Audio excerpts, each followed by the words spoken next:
Okay, I'll just start off just to close out on Saturday's game versus San Diego State. First of all, we talked about this in the post-game press conference. Good crowd, really happy that we had a great crowd there. Obviously wanted to hopefully try to get, we wanted to get a win obviously for our program, but wanted to do it for the crowd. But things happen. We got San Diego State's best shot. They're a good basketball team. They've been the gold standard of the league obviously for over a decade, and they made big plays, big threes. And when you're playing for first place, I know it's still, you're in January, but at that time, we were playing for first place on Saturday, and we had a lot of empty possessions. When you look back on the film, two things. They hit a lot of late clock, tough shots, late clock, credit to them. And we had a lot of empty possessions that we had where we just missed free throws and or didn't get the end ones, and that really bites you in the butt. And when you're playing for a team like a San Diego State or playing for a first place opportunity, you just can't leave those empty possessions. Secondly, we turn our attention to New Mexico, and really, really good basketball team, very well coached, really good players. They shoot a lot of threes, they make a lot of threes, they're really good defensively. Number 10, their starting five-man's leading rebounder in the Mountain West. They run good offense. As I mentioned, they play great defense. They're just a high-level basketball team. Another great opportunity for us against a really good basketball team tomorrow night at 8 o'clock. We're gonna have to play at a very, very high level. We know we're gonna get their best shot, and we've got to play at a different level that we played all year long if we want to have a shot to win this game, because we know how good New Mexico is. And so we'll just have to be really, really good. And we can't have empty possessions. We've got to be really sharp at things we do. We got to be better defensively. We've got to be great on the glass, both offensively and defensively. Some of the shots we missed, we didn't get enough offensive rebounds on Saturday. And we've got to be, because when we are rebounding the ball at a high level, we're really good. When we're not rebounding at a high level, it's a struggle at times. So, we've got to make sure we're really good on the glass. But, there was good things we took from the game Saturday, things we've got to clean up. We got a quick turnaround, as we've talked about, for tomorrow night, and excited for the challenge and the opportunity against a great New Mexico team. You have a better road record than you do at home or in Vegas, and you've had some big wins on the road. Is there anything to that difference, or is it just kind of small sample size randomness in a season? Well, first of all, I think to win on the road, you got to have toughness and grit, and we've shown that we've been able to do that. But you've also, to win a conference championship, you got to protect home court at the same time. And that's Tyler, that's part of us having to grow this program of trying to rebuild it, of setting the tone, of being able to be good at both. I mean, look, you're not going to go 40-0. I mean, there's going to be a loss here or there, but not that you don't want to go 40-0, but the reality of it, the key is we've got to continue to be good on the road, but you've got to protect home court. In order to do that, you've got to have great grit and toughness. I know I've said that a lot on every time that we play, and part of that toughness at home is we can't go those empty possessions against you're playing for first place on this past Saturday, and technically you're almost, New Mexico's competing. I mean, we're still have a chance. I mean, we got to win some games as we continue to move forward. But again, and I know it's January, but still, it's the same thing. You can't have those empty possessions. That's toughness. The grit thing is, okay, hey, look, we can't have a mess up in our ball screen coverage, and then we allow Bird, first play of the game, to get fouled, who hadn't been playing like that, and gets to the free throw line, makes 2 free throws, and then maybe that gets him going. We can't have grit and toughness having only 7 offensive rebounds when we've missed enough shots. Toughness, we got to get up there and make the free throws like we did against Utah State. So there's some things there. Toughness, late shot clock.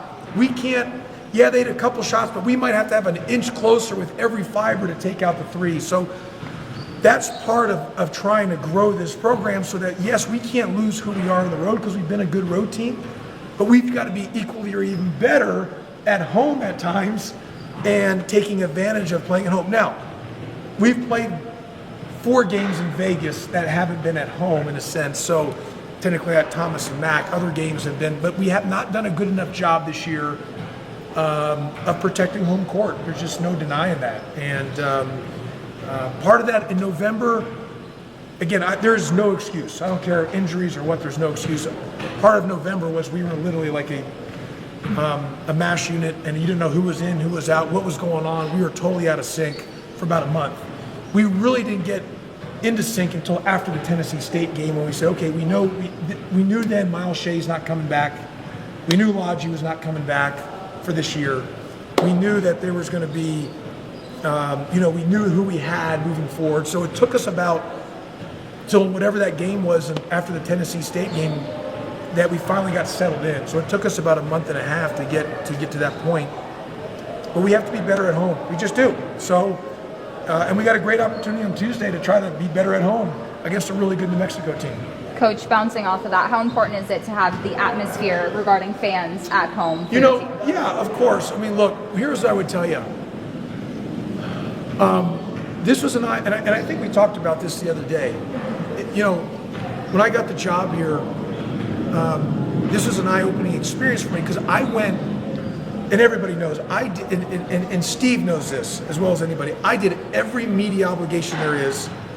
I spoke to any group that wanted me to speak. I'm talking, if there was 10 people, 50 people, when I was going to work out at the gyms, like to my own personal workout, I see someone that, man, you get season tickets, you got to come to the game, you got to come. I mean, I would not even be working out and trying to talk to people to buy tickets, selling the program. Every single second of my mindset was selling the program. We need to get some energy back. Here's where so first game, we're having that opening game, and I've been everywhere for whatever, 6, 7, 8 months, like you wouldn't believe. 7 days a week, 24/7, that was my only thought process. And then they also had the Coach Tarkanian and his wife, the renaming of the court. We walk out on the court, and there's probably, about 1,000 people in the state. I mean, and I said there, I says, wow, I knew this was going to be a rebuild, but then I recognized it was a bigger rebuild than I thought, because it's nothing against any coach previously. Because all the coaches who've been here previously have done a good job. It's just the energy, whatever. It just hasn't been the same, for a while, and that's nobody's fault. That's just I've recognized. Okay, this is going to take some more time than I thought, because here I did everything almost to the perfection, and then I almost did everything to the perfection of promotion of the program, and we had the Coach Tarkanian and his wife renaming of the court. There's about maybe 1,000 people, and maybe there wasn't. So I recognized then, okay, this is going to be bigger of a rebuild than I initially. It's going to take time, and yes, winning helps. We won some key games, had a good crowd against San Diego State, probably the best of the year, and I hope we have a good crowd tomorrow, Tuesday night. I get it. I understand in this city, you have a lot of options. There's a lot going on. Games are on television.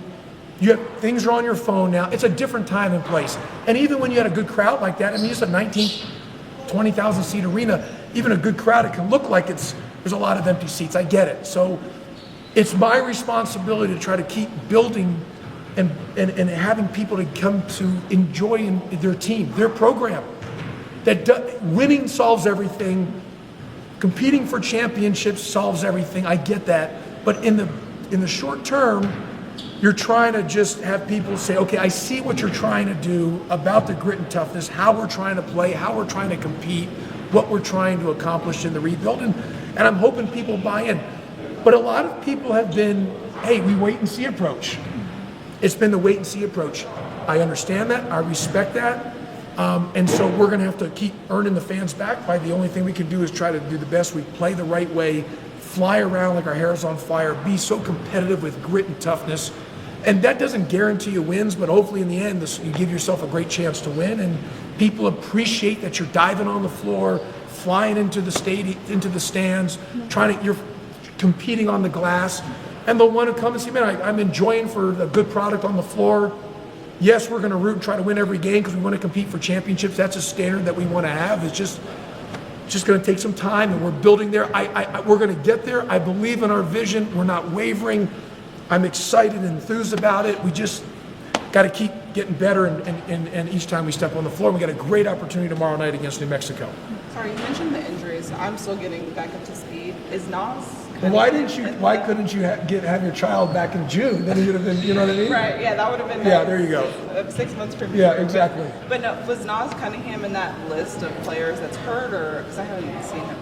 Nas was sick. He was sick during a couple games early in our conference play, and then in the last part, and then at Utah State he was sick as well too. Last couple games it wasn't Nas. It was just more of a shorter rotation, and everyone just has to stay ready.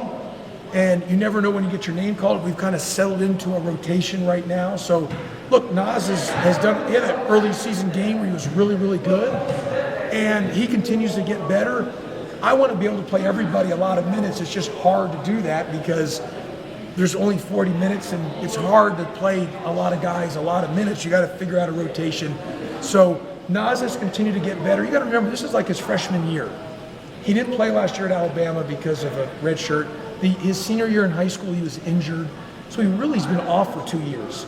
So this is really like a first year for him. So there's going to, as any freshman, there's going to be some highs and lows. But I'm a big believer in him, and he's just got to keep getting better. Tyron Jones has been playing a lot more minutes recently. What have you seen from him? Yeah, look, here's what I would tell you. Tyron Jones, I think, is a fan favorite. He continues to get better every time he steps on the floor. His best basketball's in front of him. But I know I jumped him the other day because I thought Saturday he was not one of the 10 best guys on the floor. He wasn't. Part of the reason we lost, credit to San Diego State, is he didn't produce for us. You can't go down and miss all those layups and not get and ones and miss 2 free throws. We had a stretch there where we could have taken the lead, and he left us with empty possessions. That's 1. 2, defensively, he wasn't good enough defensively. How about Boise State, Utah State? He was saving us with his shot blocking and things. He wasn't doing that on Saturday, and that game was for first place. So I told Tyron, hey man, as good, and he's such an incredible young man, incredible young man. But I said, you can't be digesting the praise because that's poisonous. It's dangerous. I know everyone's patting you on your back, but you got to stay hungry and a chip and an edge with yourself. If you don't have an edge and a chip on your shoulder, and you come in and just kind of being loosey-goosey, and you're just kind of like it's a Sunday afternoon, strolling the park, and you're going to get your butt kicked because you're being cool, casual, and cute. He plays cool, casual, and cute. He's just another guy. And the amount of minutes he's playing, and him starting, he can't be cool, casual, cute. Second half, he threw that pass to Kamani. You see us cut to the rim. Kamani threw it and he dunked it. He wasn't cutting like that in the first half. And second half, he's got to be able to vertically and violently finish at the rim. We can't have those empty possessions. But I told him, hey man, the missed free throws, it happens. You can't be cool, casual, and cute. You play like that, I'm just telling you, I'm going to take you out in the first minute of the game. I don't know if I even put you back in. I probably should have done that in the first half in San Diego State because he was too cool, casual, and cute. And because of that, we got our butt kicked at his position because there was times when there was no production from him. He's got to be a producer. He's a starter. He's playing a lot of minutes. He's getting better and better and better. He can be one of the best players in the country. I mean, he's really high level. As long as he's playing with an edge and a chip and a fight and an intensity, you're kind of just going around, cool, casual, or cute, and like, what's going on? You're going to get your butt kicked. And he got his butt kicked on Saturday. And that's part of the reason we lost the game. And how do you think he's responded since then? Well, we'll see tomorrow night at 8 o'clock. And he better respond, because if not, he's going to sit right next to me. Pretty simple. And I've been very direct with him, and he knows it. I love him dearly. He's a big focal point of what we're trying to do. But I got a sign down in the locker room that says, cool, casual, or cute will get you beat. I'm not a cool, casual, or cute guy. I don't know how to do that. I don't understand that. I'm not into if you don't have your motor's not moving, then it's just, you're going to get your butt kicked. And he needs to know that. And he's top of the scouting report for everybody now. So his motor's got to move. If his motor's moving, he's really, really good. Really good. And it's hard to take him out. Like I couldn't take him out at Utah State. But when his motor's not going and he's cool, casual, cute, you got to come sit right next to me because you're just not producing. You can't help us win. And I'm telling you, part of the reason if his motor was moving on Saturday, we'd be sitting here playing for first place on Tuesday night. When someone has a game like Isaac Williamson, because he looked frazzled at times and turned the ball over, do you address it with him? You're darn right. Will you address it with him one-on-one, or will you? No. I address it in front of every. I believe in transparency, Steve. I believe in transparency with the whole city, because this is their program and the fan base, and I hide nothing in front of the team. So if I'm going to get on someone, like what I just said about Tyron, I was very direct about it. Now I was different in how I said it, a little more direct and fiery. And if I've got, and when someone's not doing their job, I want to tell them directly. I just believe in telling the truth to the guys. I don't want any hiding. There is, hey, come here, I want to tell you. Now that doesn't mean we have some one-on-ones, and I'm telling, but it's just, everything's open. There is no profanity in I don't want any profanity or cursing, so I don't curse. So I keep it all about the performance. There's nothing personal. That way none of the messages can ever get construed. So I just keep it about that. But I coach the guys hard, and in order to coach them hard, I believe is how you recruit them is how you coach them. So this is how we're going to be. I'm going to be very direct. No fluff. I'm not into fluff. This is what the deal is. You've got to be better. Isaac's going to, again, he's just like Tyron. He's a freshman. He made some mistakes. We need, for our team to be successful, we need Isaac to be at a high level. And we need him to be at a high level. And he's a high level dude. And he's going to be really good, just like Tyron. Those guys are going to be really good. They're young guys. They're going to be really good as they get better. But we've played enough games now that they've got to correct some of those mistakes. But I'm just direct about it in front of everybody. Why hide anything? I'm just more, no secrets. You just tell it like it is, and we just move forward. And I think the key to be able to do that is to coach them hard. In my personal opinion, probably every coach in the Hall of Fame of any sports have curses a lot. I'm probably one of the few that, I'm not in the Hall of Fame, but that don't curse. So, but to me, I'm able to get to the message through coaching them hard, and that way it doesn't get construed in a wrong way, because I just keep it all about the performance. It can never be it's not about personal. Strictly about the performance and how to get better. And we go from there. And we have a great group of guys. I mean, we have a good group of guys. They've been able to take it. Our guys, we have a high character group of guys. That's why we've been able to win on the road. We've got good character. We just got to be, and we just got to now take a next step and do both. Win on the road and win at home.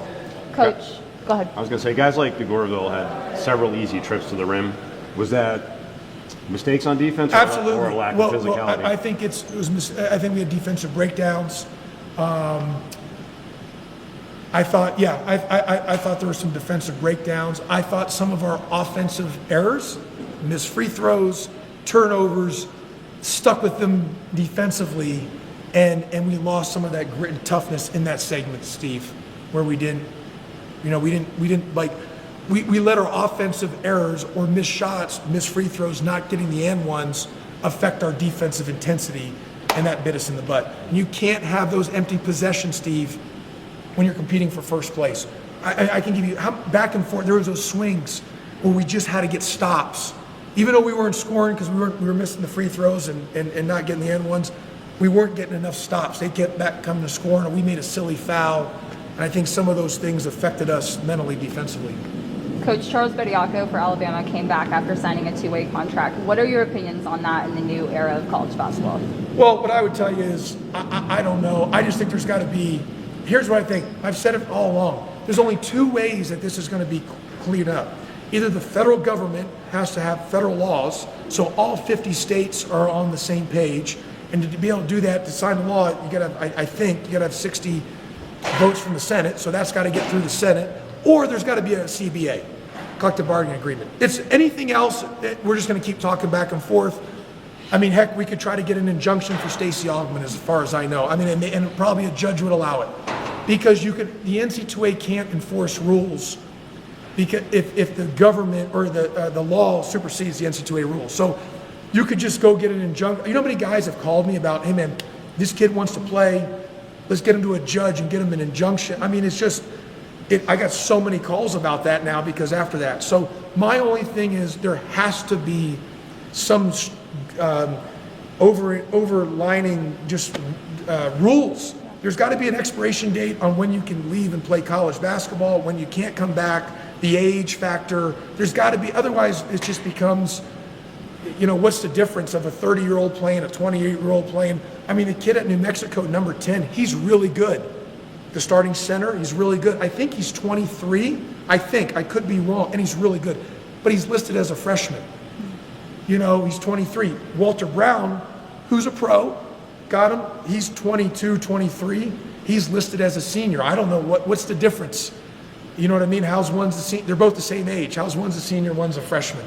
You know, and so I don't know how all that works. All I know is the federal government, and I know they got a lot more important things to worry about college basketball, but it's either that or there needs to be a collective bargaining agreement. If one of those two things don't happen, we're all going to be sitting here and it's just going to be the Wild West. And maybe this summer we try to get a guy who's played college basketball and his year's out, because I've had a lot of calls, and we get an injunction and he can play. That's just kind of how it is. And I know people said, well, don't do it against, if you play, then it should not count for the NCAA tournament. But in the judge's ruling, he says that the NCAA cannot hold, penalize, forfeit any games for this kid to play. So the law supersedes the NCAA rules. That's just the facts. So if this is just a thing now, would you accept a player on your team if this happened? Absolutely. I want to win as bad as anybody. So now we don't have the obviously we're not going to do it now. We don't have the roster room.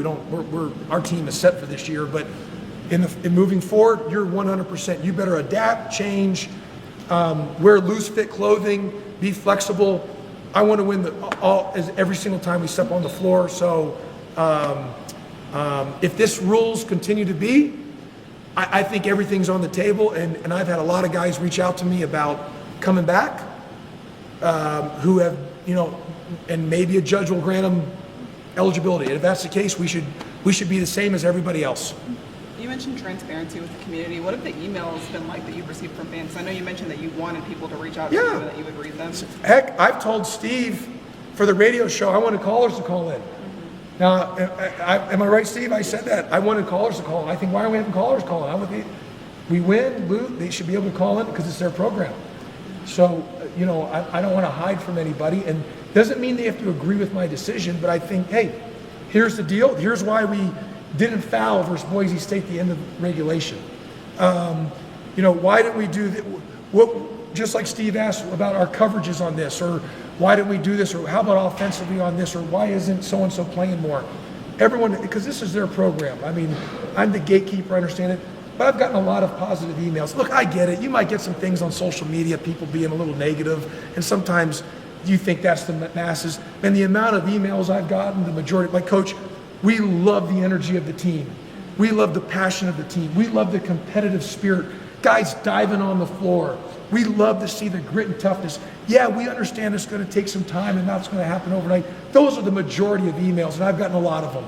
And those are the majority that we get. People like the team. They like the passion, the energy, the diving on the floor, the compete. You know, that's what it's about. And that's the majority that I get. Thanks, Coach. Okay, thanks.